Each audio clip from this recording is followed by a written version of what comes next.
Hello everyone, welcome back to my another video. তো আজকে হচ্ছে আমি বানাবো কাঁচা আমের টক ঝাল মিষ্টি চাটনি, তাও আবার বিয়েবাড়ির স্টাইলে একদম পাতলা চাটনি, যেটা আমরা অনুষ্ঠান বাড়ি বিয়েবাড়িতে হচ্ছে আমরা প্রায় খেয়ে থাকি, সেটাই বানিয়ে দেখাবো। তো তার জন্য আমি নিয়েছি দুটো আম, একদম কাঁচা টাটকা আম। সে দুটোকে আমি সেদ্ধ করে নেব। এটা প্রেশার কুকারে দিলেও কিন্তু একটা সিটি দিলেই ব্যাস হয়ে যায়। আমি কড়াইয়ে করে নিচ্ছি। আর সেদ্ধ করা জলটা কিন্তু একদমই ফেলা যাবে না, সেটা দিয়েই কিন্তু চাটনিটা হবে। তো এবার হচ্ছে এই দেখুন আমগুলোকে আমি তুলে নিচ্ছি। আমার ঘরে কিন্তু আমের সময় আমের এই চাটনিটা প্রায় দিনেই হয়ে থাকে। আর একটা হচ্ছে ভালো জিনিস, যেটা আমের এই চাটনিটাকে কিন্তু স্টোর করেও রাখা যায়, ফ্রিজে 6-7 দিন আরামসে রাখা যায়। তো আমাদের ঘরে যেদিনে রিচ খাবার হয় আমি কিন্তু এইভাবে চাটনিটা ঝটপট বানিয়ে নেই, কারণ এটাতে একদমই সময় লাগে না আর খুব অল্প মশলা দিয়ে চাটনিটা হয়ে যায়, যেটা কিন্তু আমার বাচ্চাও খেতে অনেক বেশি ভালোবাসে। সত্যি এরকম আমের টক ঝাল মিষ্টি চাটনি খেতে কে না ভালোবাসে। আর যেহেতু আমের সিজন কিন্তু এসেই গেছে, এখন কিন্তু মার্কেটে অ্যাভেলেবেল আম চলে এসেছে। আর আমরা যেখানে থাকি সেখানে তো আমার হাতের কাছে আমাদেরই গাছ আছে, আর অনেক বড় বড় সুন্দর আম হয় এখানে। কিন্তু সেগুলো এখনও বড় হয়নি, আম হয়েছে। আমি এটা বাজার থেকে কিনে নিয়ে এসেছি।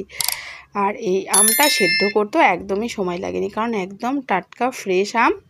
এবার হচ্ছে আমি আমগুলোর এই খোসাটাকে আলাদা করছি। এটার কারণ হচ্ছে আমি একটুখানি এখান থেকে সেই আমের পিউরিগুলো আমি ফ্রিজে রেখে দেই, কারণ সেটা আমি আম পান্না বানাই, আমের জুস। আপনারা হয়তো আমার ভিডিওতে দেখেও নিয়েছেন, আর সেখানে কিন্তু আমি বলে দিয়েছি যে আমের খোসা আর আমের বীজটা দিয়ে কিন্তু চাটনিটা হবে, আর সেই জলটা যে আছে না সেটা দিয়েই কিন্তু পুরো চাটনিটা হয়ে যাবে, আর কিছু লাগবে না।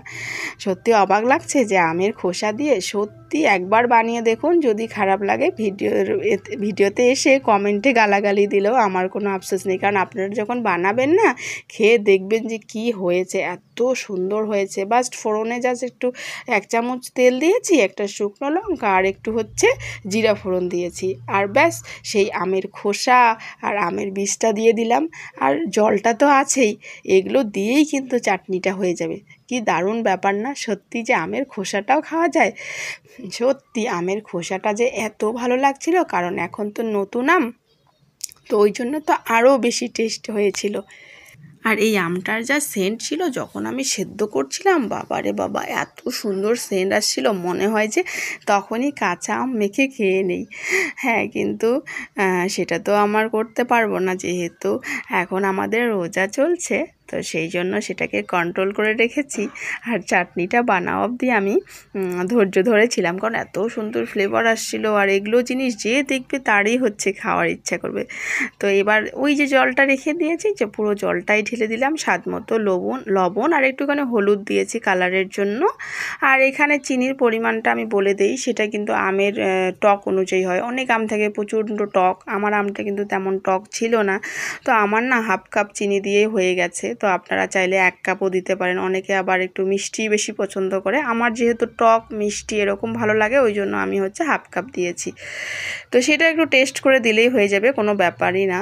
তো এইবার হচ্ছে এই তো জাল করলেই চাটনিটা হয়ে যাবে। কি সুন্দর হয়েছে। এবার হচ্ছে এটাকে জাল করতে হবে, ওই ধরুন প্রায় 3-4 মিনিট একটু জাল করলেই হয়ে যাবে। আর আমি হচ্ছে ফ্লেমটাকে বাড়িয়ে এটাকে জাল করব, আর এইভাবে নাড়াচাড়াও করব। যখন দেখব যে জলটা একটু গাঢ় গাঢ় হয়ে যাচ্ছে না, তখনই কিন্তু মনে করতে হবে যে হ্যাঁ, চাটনিটা এবার হয়ে গেল। আর সেই আরেকটা কথা বলে দিই, অনেকে আছে আরও বেশি পাতলা পছন্দ করে, তাহলে পাতলাই রাখবে। আর অনেকে আছে যে আর একটু গাঢ় থকথকে হয় না, একটু গাঢ় গাঢ়, তো যদি ওরকম চায় তাহলে আর একটুখানি ইয়ে করে নেবে, জাল করে নেবে, ব্যাস তাহলেই হয়ে গেল। আর চিনির পরিমাণটা তো বলেই দিয়েছি, আমের টক অনুযায়ী, বা অনেকে যেমন হয় যে টক টক পছন্দ করে, টক মিষ্টি, সেই হিসেবে হচ্ছে 1/2 কাপ দেবে। আর যারা একদম মিষ্টি পছন্দ করে তারা হচ্ছে ফুল কাপ দিয়ে দেবে। তো আমি যেহেতু টক টক মিষ্টি পছন্দ করি, আমি কিন্তু 1/2 কাপ দিয়েছি, আমার ব্যাস তাতেই হয়ে গেছে। তো দেখুন কি সহজভাবেই কি সুন্দর চাটনিটা তৈরি হলো। আর এটা যেহেতু স্টোর করে রাখা যায় আর তো কোনো সমস্যা নেই, বেশি হলেও সমস্যা নেই, ফ্রিজে রেখে দেবেন। আর এখানে হচ্ছে উপর থেকে আমি দিয়ে দিলাম জিরা, কাঁচা জিরাটা ভেজে রেখেছিলাম, সেটাকে একটু ক্রাশ করেছিলাম, ওইটা আমি দিয়ে দিলাম। এটা দিলে কিন্তু সুন্দর ফ্লেভার হয়। আমি আরও একটা জিনিস দিয়েছিলাম, প্রথমেই আপনারা দেখতে পেরেছিলেন, আমি হচ্ছে মৌরিটাকেও হচ্ছে ভেজে গুঁড়ো করেছি, সেটাকেও কিন্তু আমি যখন নামাবো বাটিতে নেব তখন কিন্তু সেটা আমি দিয়েছিলাম, সেটা আপনারা প্রথমেই দেখিয়েছিলেন। তো সেটাও দেবেন, আরও বেশি টেস্টি হয়, আরও বেশি মজা লাগে। তো এই তো ব্যাস হয়ে গেল, কি সুন্দর একদম পাতলা চাটনি, একদম বিয়েবাড়ির মতো, আর খুব অল্প মশলায় কি সুন্দরভাবে তৈরি হলো। আমার ভিডিওগুলো যদি ভালো লাগে লাইক কমেন্ট করে কিন্তু আমার পাশে থাকবেন। তো দেখা হচ্ছে আরও নেক্সট ভিডিওতে। আপনারা সবাই ভালো থাকবেন, সুস্থ থাকবেন। টাটা।